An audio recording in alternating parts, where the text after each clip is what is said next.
This video is sponsored by SBO Digital Marketing. Join SBO Digital Marketing work from home opportunity. Mobile based part time job perfect for students, homemakers, and job seekers. Use your free time to earn. No fixed hours. Work at your convenience. Just share and publish content. Simple tax, no selling or no referral. Have a Facebook, Instagram, or YouTube account. You are already eligible.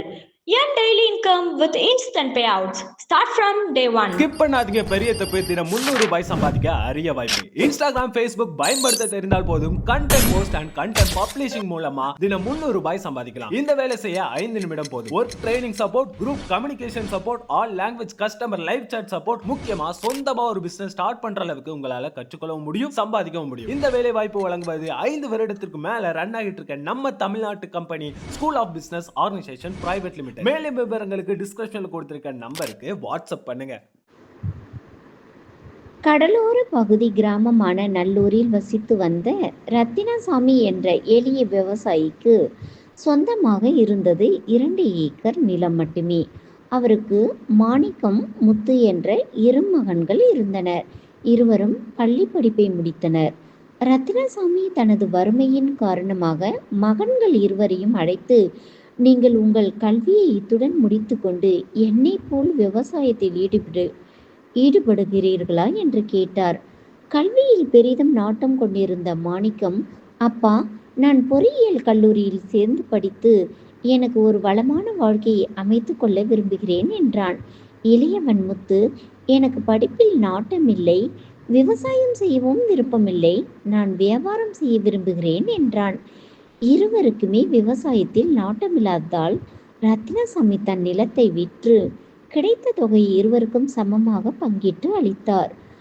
மாணிக்கம் பொறியியல் கல்லூரியில் சேர்ந்து பயின்று தேறி நல்லதொரு வேலையில் அமர்ந்தான்.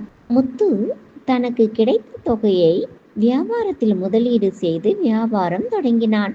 ஆனால் சில ஆண்டுகளில் வியாபாரத்தில் பெருத்த நட்டம் ஏற்பட்டு முதலீடு செய்த தொகையை முற்றிலும் இழந்து நின்றான். மனம் உடைந்து பரிதாபமாக நின்ற முத்துவை நோக்கி மாணிக்கம், தம்பி, கல்வி ஒன்றே அழிவற்ற செல்வம். நான் பெற்றுள்ள கல்வி எனும் செல்வத்தினால்தான் எனக்கு நிரந்தர வருமானம் தரக்கூடிய வேலை கிடைத்தது. ஒருவன் பெற்றுள்ள கல்வி எனும் செல்வம் காலத்தால் அழியாதது. அதை யாரும் திருடிச் செல்ல முடியாது. அதை யாராலும் சேதமாக்கவும் முடியாது. ஆனால் பணம் அவ்வாறு அல்ல. பணம் என்னும் செல்வம் நிலையற்றது என்று கல்வியின் பெருமையை உணர்த்தினார். நீதி: கல்வி யாராலும் அழிக்க முடியாத செல்வம். நருந்தொகை நூலாசிரியர் அதிவீரராம பாண்டியர் அவர்கள் கல்வியின் முக்கியத்துவம் குறித்து இயற்றியிருப்பார். கற்கை நன்றே, கற்கை நன்றே, பிச்சை புகினும் கற்கை நன்றே என்று. கல்வி என்ற 3வது கண்ணை எப்படியாவது கற்றுவிடுதல் சாலச் சிறந்தது. யாராலும் அழிக்கப்படாத கல்வி என்ற சொத்தை அடைய பிச்சை புகுந்தாவது கற்றுவிட வேண்டும். அது மட்டும் அல்லாது இளமையில் வறுமையில் இருந்தாலும் பிச்சை எடுக்கும் நிலை வந்தாலும் கல்வியை கற்க வேண்டும் என்பதாகும். பிச்சை புகினும் கற்கை நன்றே.